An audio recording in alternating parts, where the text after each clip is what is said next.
మన artificial intelligence ఉచిత కోర్సులో ప్రీవియస్ క్లాసెస్లో మనం మెషిన్ లెర్నింగ్ యొక్క డిఫరెంట్ టైప్స్ గురించి అయితే తెలుసుకున్నాం. ఈరోజు మన వీడియోలో మెషిన్ లెర్నింగ్ వర్క్ ఫ్లో గురించి తెలుసుకుందాం.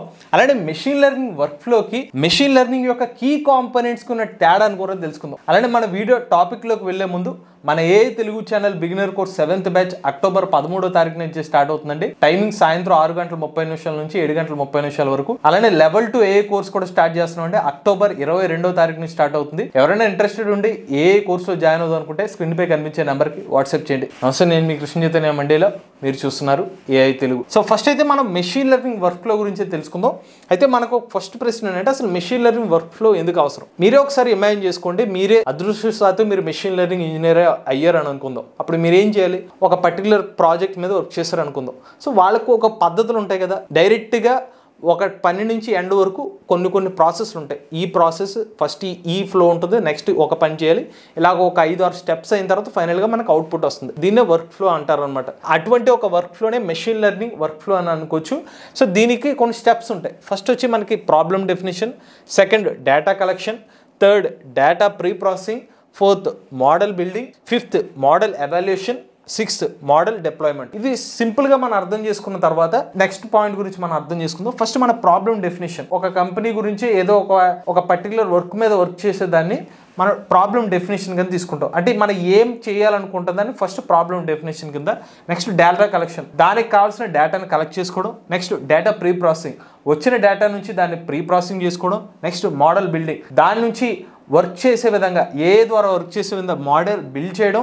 నెక్స్ట్ మోడల్ ఎవాల్యుయేషన్, మనం జనరేట్ చేసుకున్న మోడల్ని ఎవాల్యుయేట్ చేసుకోవడం. ఫైనల్గా ఆ మోడల్ని డిప్లాయ్మెంట్ చేయడం. యాక్చువల్గా ఇదే స్టెప్స్ని మనం మెషిన్ లెర్నింగ్ కీ కాంపోనెంట్స్ మన క్లాస్ నెంబర్ 5లో కూడా తెలుసుకున్నాం. ఒకసారి మీరు క్లాస్ నెంబర్ 5కి వెళ్తే ఇదే పాయింట్స్ మనకి మెషిన్ లెర్నింగ్ కీ కాంపోనెంట్స్లో కూడా వచ్చింది. ఇప్పుడు మీకు డౌట్ ఉండొచ్చు, అదేంటది ఇప్పుడు మెషిన్ లెర్నింగ్ కీ కాంపోనెంట్స్లో ఏ టాపిక్స్ ఉన్నాయి, ఇప్పుడు మళ్ళీ మెషిన్ లెర్నింగ్ వర్క్ ఫ్లో అని చెప్పి కొత్తగా ఏం చెప్తున్నారని చెప్పి మీకు డౌట్ రావచ్చు. ఇక్కడ చాలా జాగ్రత్తగా వినండి. ఒక చిన్న ఎగ్జాంపుల్ చెప్తే మీకు మెషిన్ లెర్నింగ్ యొక్క కీ కాంపోనెంట్స్కి అలానే వర్క్ ఫ్లోకి తేడా తెలిసిపోతుంది. ఇప్పుడు మెషిన్ లెర్నింగ్ కీ కాంపోనెంట్స్ అనేవి మన ఒక కూర వండేటప్పుడు దానికి కావాల్సిన కాయగూరలు కానివ్వండి, గరిటెలు కానివ్వండి, ఉప్పు కారం కానివ్వండి, ఇవన్నిటిని మనం మెషిన్ లెర్నింగ్ కీ కాంపోనెంట్స్ అనుకుంటాం. కానీ మెషిన్ లెర్నింగ్ వర్క్ ఫ్లో అంటే అర్థం ఏంటంటే, మనం ఆ కూరని వండే పద్ధతినే మెషిన్ లెర్నింగ్ వర్క్ ఫ్లో అంటాం. అంటే ఉదాహరణకి కాయగూరలు ఉన్నాయండి, అలానే దాని తర్వాత ఉప్పు కారం ఉంది, గరిటెలు అన్నీ రెడీగానే ఉన్నాయి. సో దాన్ని మనం ఏం చెప్తాం, అది డేటా సంబంధించిన ఇవన్నీ ఉన్నాయని చెప్తాం. అది ఎలా అయినా ఉండొచ్చు, కానీ దాని నుంచి మనం ఎలా ప్రాసెస్ చేస్తే కూర వండుతాం. కాయగూరలు ఉంటే కూర అయిపోతుంది కదా, బట్ దాన్ని మనం ఫస్ట్ కాయగూరలు కొయ్యాలి, దాని తర్వాత ప్యాన్ పెట్టాలి, మంట వెలిగించాలి, తర్వాత నూనె వేయాలి, దాని తర్వాత అవన్నీ లోపల దానికి సంబంధించిన కాయగూరలు వేసి దాన్ని ఉడికించాలి, ఫైనల్గా కూర రెడీ అయింది అనుకుందాం. ఈ పర్టికులర్ ప్రాసెస్ ఎలా జరుగుతుంది దానికి సంబంధించిన వర్క్ ఫ్లో చెప్పేదే మెషిన్ లెర్నింగ్ వర్క్ ఫ్లో అనమాట. So machine learning key components అనేవి బిల్డింగ్ బ్లాక్స్ అయితే దానికి సంబంధించిన ఇన్బిల్ట్ ప్రాసెస్ ఎలా జరుగుతుంది, ఎలా చేయాలని చెప్పేది మెషిన్ లెర్నింగ్ వర్క్ ఫ్లో అనమాట. సో మన యాక్చువల్ టాపిక్ ఏమవుతుందంటే, మెషిన్ లెర్నింగ్ వర్క్ ఫ్లో కాదు, difference between machine learning key components and machine learning work flow.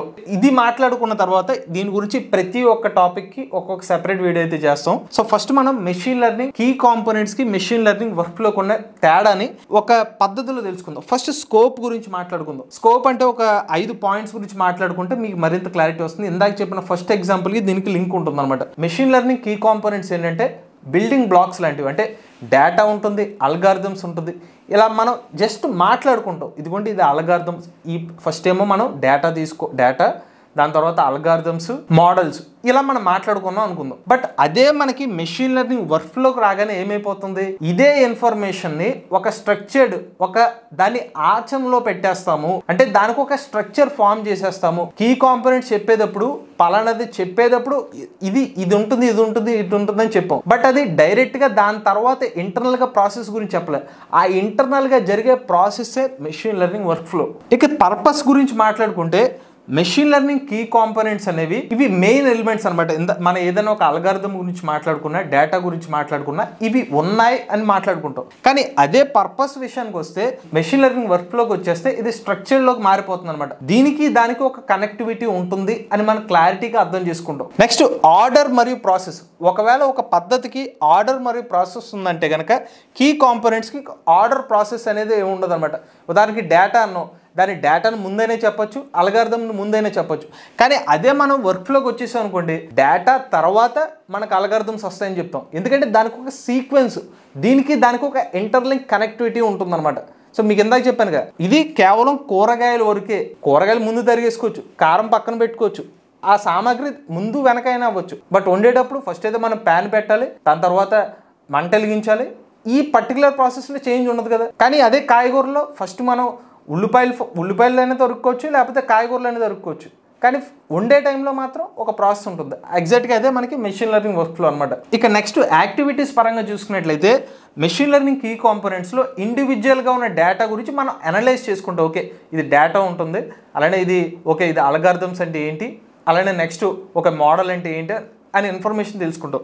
కానీ అదే యాక్టివిటీస్లో మెషిన్ లెర్నింగ్ వర్క్ఫ్లోకి వచ్చేసేసరికి దాన్ని ఒక స్టెప్ బై స్టెప్గా మనం దాన్ని ఇంప్లిమెంటేషన్లోకి వెళ్తాం అనమాట. ఉదాహరణకి ఒక ప్రాబ్లం డెఫినేషన్ కానీ, డేటా కలెక్షన్ కానీ, దానికి లింక్ ఏముంది అని క్లియర్గా మనం మెషిన్ లెర్నింగ్ వర్క్ఫ్లోలో వర్క్ చేస్తాం అనమాట. ఇక చివరిగా ఇంటిగ్రేషన్ పరంగా చూసుకున్నట్లయితే మెషిన్ లెర్నింగ్ కీ కాంపోనెంట్స్ పరంగా అయితే ఆ పర్టికులర్ మన డేటా కానీ, అల్గారిథమ్స్ కానీ, మోడల్స్ కానీ ఏవైతే ఉంటాయో దాని ఐసోలేషన్ మోడల్స్ కింద కూడా అనుకోవచ్చు. అంటే దానికి వేరే దానికి కాకుండా జస్ట్ ఆ పర్టికులర్ ఇన్ఫర్మేషన్ గురించి తెలుసుకున్నా సరిపోతుంది. కానీ అదే మనం మెషిన్ లెర్నింగ్ వర్క్లోకి వచ్చేసరికి ఖచ్చితంగా మనం నేర్చుకునే ప్రాబ్లం డెఫినేషన్ కానీ, డేటా కలెక్షన్ కానీ, డేటా ప్రీ ప్రాసెసింగ్ కానీ ప్రతి దానికి కనెక్టివిటీ ఉంటుంది.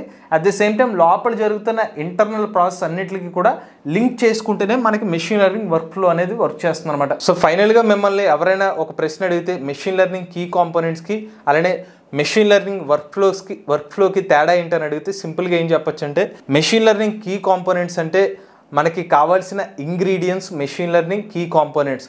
కానీ మెషిన్ లెర్నింగ్ వర్క్ఫ్లో అంటే మనకు కావాల్సిన రెసిపీనే మెషిన్ లెర్నింగ్ వర్క్ఫ్లో. ఇంగ్రీడియంట్స్ అనేది ముందు వెనక మార్చొచ్చు, కాకపోతే వర్క్ఫ్లో వండే విధానాన్ని ముందు వెనక చేయలేం. సో అది సింపుల్గా అనమాట. సో ఇది మనకి మెషిన్ లెర్నింగ్ కీ కాంపోనెంట్స్కి మెషిన్ లెర్నింగ్ వర్క్ఫ్లోకి ఉన్న తేడా అండి. సో మన నెక్స్ట్ వీడియోలో అయితే మనం ప్రాబ్లం డెఫినేషన్ అంటే ఏంటో తెలుసుకుందాం మెషిన్ లెర్నింగ్ వర్క్ఫ్లోలో. సో ఇటువంటి టాపిక్స్ మరింత ప్రాక్టికల్ నాలెడ్జ్తో మీరు నేర్చుకుందాం అనుకుంటే కనుక మన ఏ తెలుగు ఛానల్ బిగినర్ కోర్సులో అయితే జాయిన్ అవ్వండి. సో మన క్విజ్లో first question, what is the first step in machine learning workflow? Options: A data collection, B model deployment, C problem definition, D model building. So machine లెర్నింగ్లో వర్క్ఫ్లోలో మన ఫస్ట్ స్టెప్ ఏంటి? ఖచ్చితంగా మనం ఎలా స్టార్ట్ చేస్తాం? ప్రాబ్లం డెఫినేషన్తో స్టార్ట్ చేస్తాం. Option C. Second question, what is the purpose of the machine learning workflow? Option A, to build components in any random model. Option B, to apply structured approach to achieve a specific goal. Option C, to focus only on data pre processing. Option D, to avoid deploying models. So machine learning workflow యొక్క purpose ఏంటి? ఒక structure approach ద్వారా ఒక specific goal ని reach అవడమే machine learning workflow యొక్క purpose. Option B. Third question, how are key components different from machine learning workflow? Option A, key components have a fixed order. Option B, machine learning workflow steps are performed in a sequence. Option C, machine learning workflow is optional. Option D, key components are always ordered. So key కాంపోనెంట్స్కి machine learning వర్క్ఫ్లోకి ఉన్న తేడా ఏంటి? స్టార్టింగ్లో చెప్పాను, machine learning workflow అనేది ఒక స్ట్రక్చర్డ్లో ఒక సీక్వెన్స్గా పర్ఫార్మెన్స్ అవుతుంది ఇన్ఫర్మేషన్ అనేది. So option B, machine learning workflow steps are performed in a sequence. Fourth question, what is the final step in the machine learning workflow? Option A, model building. Option B, model deployment. Option C, problem definition. Option D, data pre processing. Machine learning వర్క్ఫ్లోలో చివరి step ఏంటి? ఫైనల్గా అన్ని జరిగిపోయిన తర్వాత జరిగేది option B, model deployment. ఇటువంటి latest ఏ గణన కోసం ఏ తెలుగు ఛానల్ సబ్స్క్రైబ్ చేసుకోండి.